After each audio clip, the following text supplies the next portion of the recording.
వాళ్ళ గురించి ఆలోచిస్తున్నాడు దేవుడు. ఇప్పుడు దేవుడు చేసే గద్దెంపు కూడా అలాగే ఉంటుంది. దేవుడు చేసే గద్దెంపు, చాలా మంది కరోనా గురించి మాట్లాడుతూ ఏమంటే పూర్తిగా దేవుని శిక్ష వచ్చింది అనుకుంటున్నారు.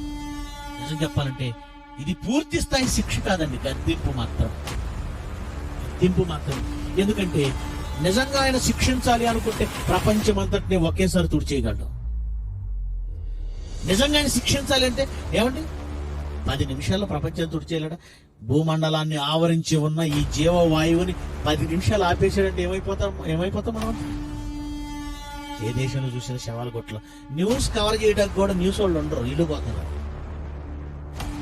ముందు హళ్ళే పోతారు, ఇంకే మనిషి ఉండడు. అలాంటిది దేవుడు మొదటి corona first wave, corona second wave, corona third wave, ఎందుకు ఇన్స్టాల్మెంట్ లేదు? అది గద్దెంపు మాత్రమే. బహిరంగంగా గద్దిస్తున్నాడు. ఎందుకయ్యా ఈ గద్దెంపు అంటే ఆయన ఉద్దేశం చనిపోయిన 10 మంది 20 మంది గురించి కాదండి. అది మిగతా వాళ్ళు. ఊరికో 10 మంది చచ్చిపోతున్నారు, ఊరికో 5 మంది చచ్చిపోతున్నారు. మిగతా వాళ్ళ గురించి ఆలోచిస్తున్నాడు ఆయన. అంటే మిగతా వాళ్ళు సెటరేట్ అవ్వాలని ఈ 10 మందిని చంపటం అనే కార్యక్రమం దేవుని దృష్టికి ఒక గద్దెంపు మాత్రమే. దేవుని దృష్టికి ఏంటిది? గద్దమును గద్దెంపు. నీ కనులెదుటే పాపం చేస్తున్నా, నీ వలనే నే బ్రతుకుతున్నా. ఎంతకాలం చల్లగా నన్ను చూసావు, ఈ సృష్టిని నా కొరకే నడిపిస్తున్నావు. ఎంతకాలం చల్లగా నన్ను చూసావు, ఈ సృష్టిని నా కొరకే నడిపిస్తున్నావు.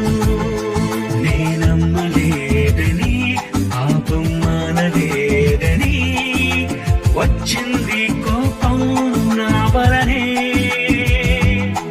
ఇది తెలియాలి ప్రతి మనిషికి మారమని. నీ కోపానికి ఎవరు నిలువగలరు? నీపై తిరుగబడితే శవాన్ని తాకగలరా? ఇప్పుడు ఆపడం ఎలా? నిన్ను వేడుకుంటానిలా. క్షమించు, నన్ను క్షమించు. కొద్ది దెబ్బలతో శిక్షించి నన్ను విడిపించు.